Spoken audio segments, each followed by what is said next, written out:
Europe 1 matin. 7h12 sur Europe 1. Dimitri Pavlenko, vous recevez ce matin le plus haut gradé français de l'OTAN. Bonjour Général Philippe Lavigne. Bonjour. Bienvenue sur Europe 1. Merci à vous de nous recevoir à Balard au ministère des Armées. Vous êtes depuis 2021 le commandant suprême des forces alliées pour la transformation à l'OTAN, c'est-à-dire l'une des deux têtes du commandement militaire de l'organisation du traité de l'Atlantique Nord. Votre cœur de métier, ce n'était pas la conduite des opérations sur le terrain, mais donc la transformation de l'OTAN par rapport aux menaces actuelles, compte tenu aussi des nouvelles réflexions stratégiques. Votre parole est plutôt rare et je vous en remercie d'autant plus. Depuis maintenant, Général Lavigne, vous êtes aux premières loges pour observer ce qu'il se passe en Ukraine. Première question, quelles leçons vous tirez de ce conflit 16 mois après le début de son déclenchement? Une des premières leçons, c'est que pendant cette guerre-là, nous avons perdu la manœuvre. Et donc, nous sommes retrouvés dans une guerre de tranchées, avec une très forte attrition due à une très haute intensité de feu. Donc je pense que l'on peut dire que la puissance cinétique, la puissance brute est très visible sur le terrain. La deuxième chose que l'on voit, c'est les forces armées russes, le pouvoir russe qui agissent non pas seulement contre les forces armées, mais prennent pour cible les structures civiles et les populations civiles. C'est une surprise, ça, ou pas? Ce n'est pas du tout une surprise. Et c'est pour ça que, par exemple, il est primordial de penser à notre résilience. C'est pour ça que l'OTAN travaille beaucoup sur la résilience, comme l'Union européenne, pour protéger nos populations, pour protéger nos infrastructures critiques. Car en fait, la résilience a également un effet dissuasif si la résilience est forte. Donc, une des leçons tirées, c'est qu'il faut conserver la manœuvre. Et je pense que l'offensive qui est en cours démontre cette nécessité. Lors du sommet de Vilnius, le mois prochain, sommet OTAN, il va être question de l'adhésion de l'Ukraine à l'Alliance. Alors, je ne vais pas vous demander de vous prononcer sur l'opportunité ou pas, parce que c'est une question politique et vous êtes un militaire. Et je vous en remercie. Voilà. Je signale tout de même que la France se montre de plus en plus favorable à cette idée d'une entrée de l'Ukraine dans l'Alliance. Mais de votre point de vue de militaire, que changerait l'entrée de Kiev pour l'OTAN? Alors, je peux faire une métaphore par rapport à ce qui se passe avec la Finlande et la Suède, et peut-être plus particulièrement la Finlande, puisque la Finlande a une frontière avec la Russie.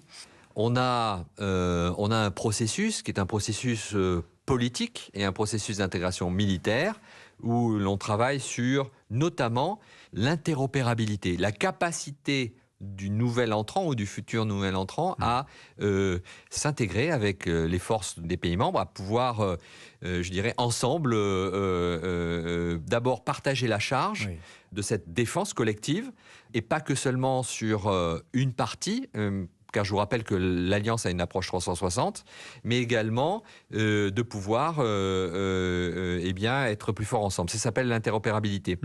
En l'occurrence, il se trouve que l'armée ukrainienne est un peu particulière parce qu'il y a un fort héritage soviétique, mais ils ont beaucoup appris ces 8 dernières années avec du matériel américain, des méthodes américaines, des méthodes OTAN. Donc ils ont exactement. ce statut un peu hybride. Mais vous savez, c'est comme les autres pays de l'ex-pacte de Varsovie, soviétique, de l'ex-pacte soviétique, qui sont rentrés dans cette alliance. Nous avons des pays qui ont du matériel encore soviétique et qui se modernisent et qui ont appris nos méthodes. Il y a une standardisation. Je dirais que ça se passe non pas que par la technologie, mais également par l'entraînement des forces. Donc, sur ce sujet-là, comme vous l'avez dit, les discussions sont en cours. La politique de l'OTAN, c'est une politique de porte ouverte. C'est qu'on se comprenne bien, une entrée de l'Ukraine actuellement dans l'OTAN signifierait une entrée en guerre de l'OTAN. Les Alliés et l'Ukraine, ce sont eux qui vont choisir cette intégration dans l'OTAN, et c'est pas la Russie qui va dire il n'y aura pas de droit de veto. Il n'y a pas de droit de veto pour la Russie. Mais évidemment, actuellement, l'OTAN se concentre sous le soutien actuel à l'Ukraine, et aussi bien l'OTAN que ce groupe de contact de Rammstein qui s'est d'ailleurs réuni, Et il y a également à Vilnius, pour Vilnius, des travaux en cours sur le soutien à long terme de l'Ukraine. Vous parliez de votre mission de transformation, de voir à long terme, mais aussi pour ce soir. Il se trouve que parmi les alliés, certains considèrent que le soutien à l'Ukraine est insuffisant. Il faudrait aller plus loin, notamment les Polonais, qui n'excluent pas l'idée de pourquoi pas former des brigades de volontaires pour aller soutenir militairement sur le terrain ukrainien l'effort de guerre sur place. Quel est votre regard, vous, otanien, sur cette éventuelle initiative qui n'existe pas encore, hein, de fait, mais qui est quand même dans l'air du temps? Moi, je n'irai pas sur ce terrain-là. Nous avons en cours de très nombreux travaux de mise en œuvre, aussi bien au niveau opérationnel que conceptuel, développement de capacités, innovation, pour renforcer notre OTAN et pour renforcer notamment sa capacité à dissuader et à se défendre. Et toutes les nations ont une part de chemin à faire pour être encore plus forts ensemble. Dernière question, Général Lavigne, vous ne représentez pas la France à l'OTAN, mais vous êtes français et vous êtes aussi un interlocuteur privilégié pour l'armée française. Qu'est-ce que vous pouvez nous dire de la place qu'occupe aujourd'hui la France au sein de l'OTAN? Comment est-elle perçue entre une Amérique, qui est évidemment la puissance dominante de l'Alliance, et des États européens, notamment de l'Est, j'ai cité la Pologne, qui sont tentés de se tourner davantage peut-être vers Washington plutôt que vers Bruxelles. Certains alliés aussi qui prennent du poids militairement, je pense encore une fois à la Pologne. Comment se situe la France aujourd'hui dans cet ensemble-là? Il y a une forte conviction que la coopération OTAN-UE doit être plus importante, et elle sera plus importante. Ensuite, la France est une puissance nucléaire.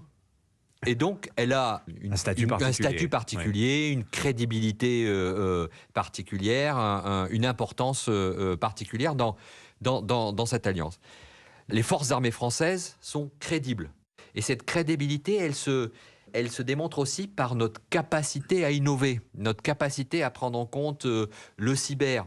On est une des nations avec un domaine spatial très fort, un domaine cyber que nous avons développé en interministériel, un entraînement de très haut niveau, parce que, comme je l'ai dit, en Ukraine, ce que l'on voit également, c'est vous ne pouvez gagner que si vous avez des hommes entraînés au combat moderne. Et la France a ça. Donc la France a une position très très crédible, très importante dans l'OTAN. Merci beaucoup, Général Philippe Lavigne. Le commandant suprême des forces alliées pour la transformation à l'OTAN était l'invité d'Europe 1 Matin. Je vous souhaite une excellente journée. Ce fut un très grand plaisir. Merci beaucoup.